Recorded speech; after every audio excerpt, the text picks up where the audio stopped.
Hello, just doing a quick video on the Bayliner 34 Avanti down on the mooring.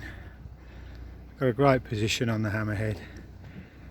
One of these moorings might be available if you're interested, but not the hammerhead one where that is now. But we'll just have a quick walk through and I'll be as honest as I can, because if anybody does come to look at it, it's probably a long way to come.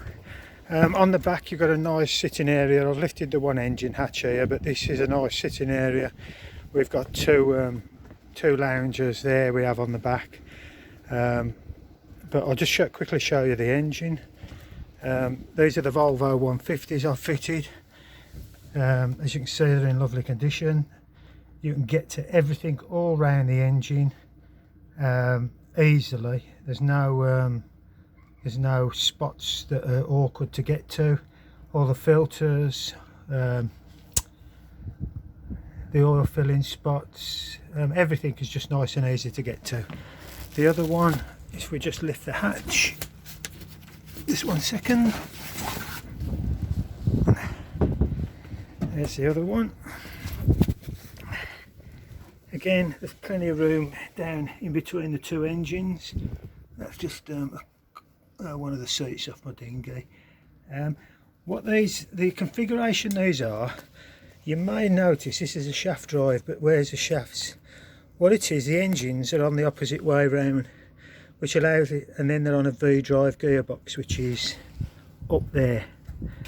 And the V-drive gearbox, then the shaft is directly under the engine, which allows the engines to be pushed further forward for the a better weight distribution. So again, you've got plenty of space all around the engines, up the side of the engines. The diesel heater is round there, just you can get to that easy enough. So that's basically the engine. I'll just quickly show you them start up. On the back we've got a canopy which is probably about 5 years old now, but it's all waterproof, no problem. Inside you've got a rear sink and a couple of cupboards, a double helm seat, the helm there, U-shaped seat in there which the table drops down if you wanted to make that into a double berth.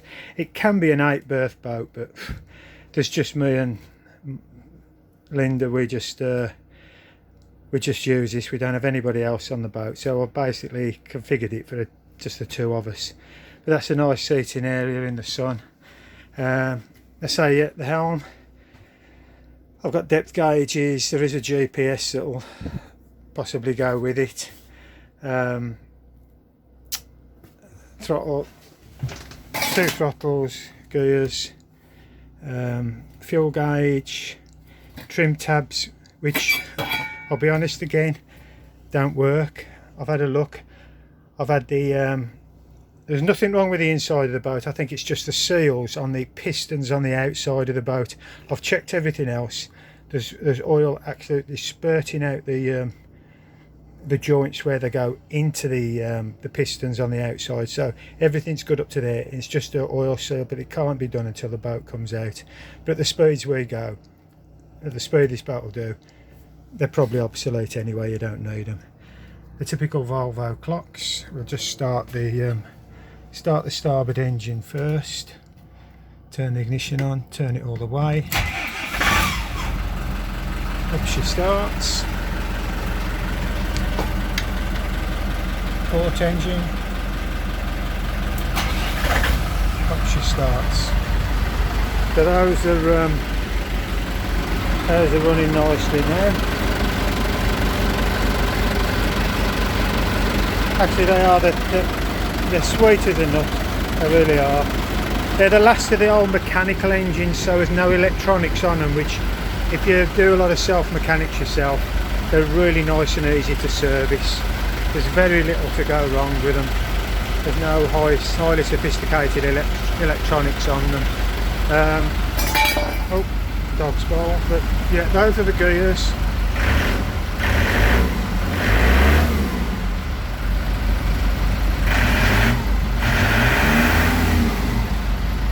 Into gear, they're so smooth. They're a Borg Warner V-drive gearbox.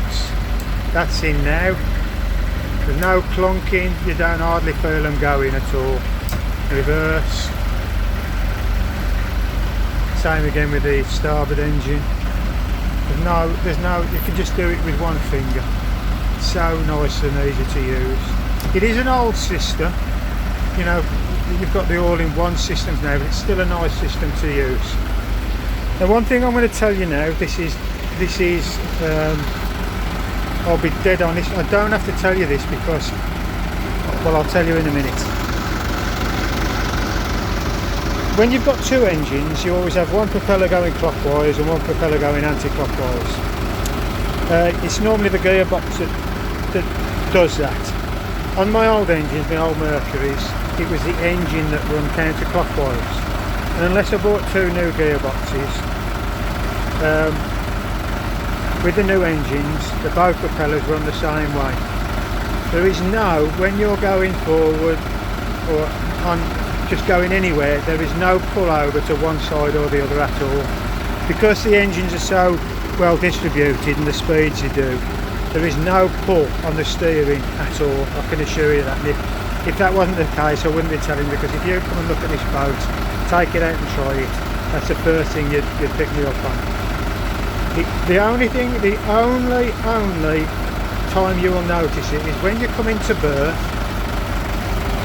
When you put it in reverse to slow down, the boat just then want to go over towards the port side, which as we are now, it just pulls me onto the mooring anyway, which is fantastic.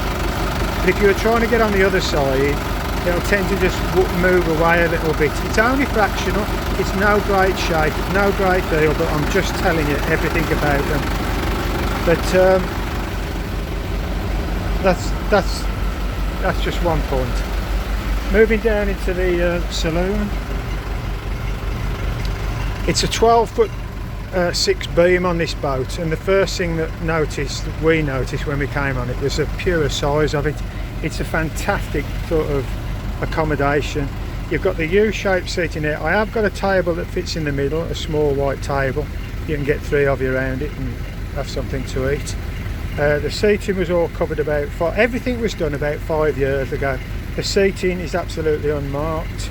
It's a nice like velour silver grey trim.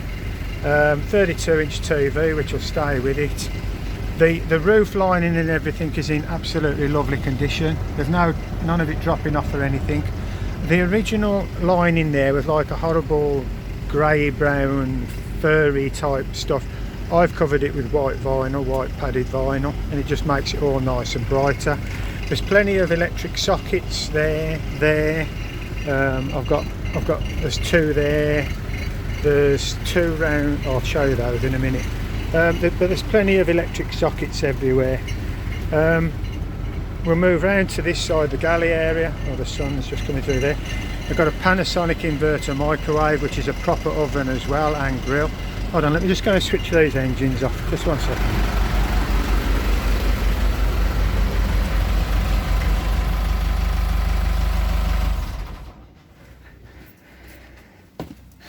I hope you heard the rest of it, but yeah, Panasonic microwave and inverter. The oven is really good on it. You've got storage space here. This was originally a fridge here, but we took all that out and fitted that. Double cupboards there, just again all storage. Double sink, hot water, induction hob. Kettle's there. There used to be a microwave in there, but we just use that for the kettle, and there's a coffee maker in there. Shelving which I've put in, which just it's a nice little touch for the cups and that.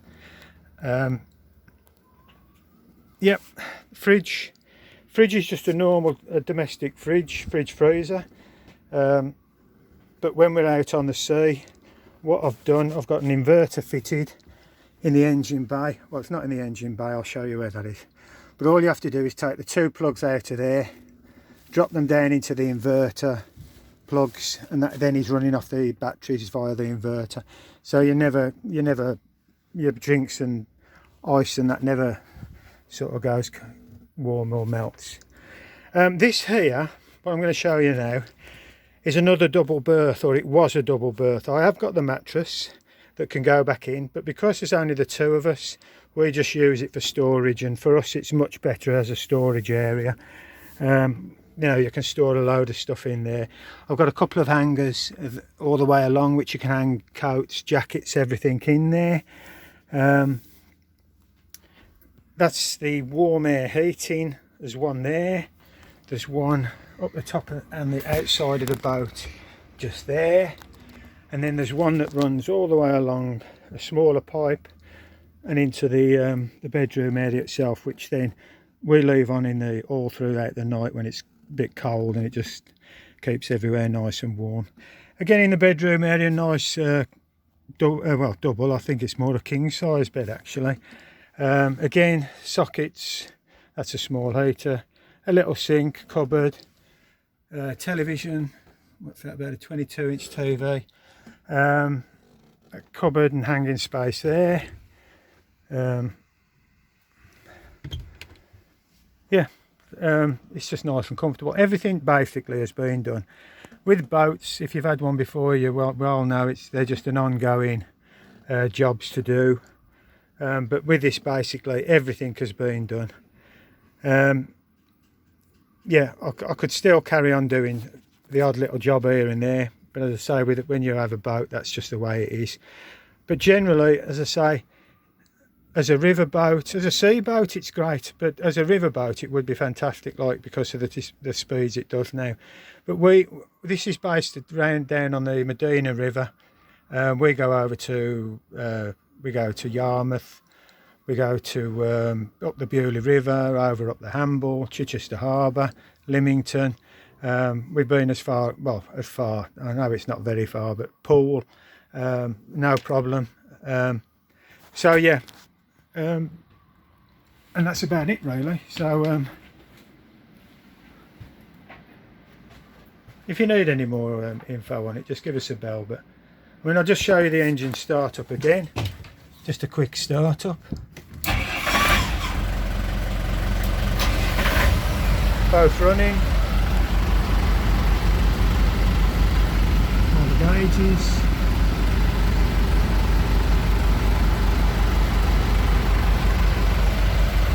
That's the old compass there. Depth finder, that's a depth as well, but that doesn't work, so I fitted the Raymarine one in. There's I think I've got a GPS, a small standardised 7-inch, 5-inch, might be a 5-inch, that goes there. So we don't go far, so it's a great boat for us. And if I say any questions, just get in contact with me. Thank you.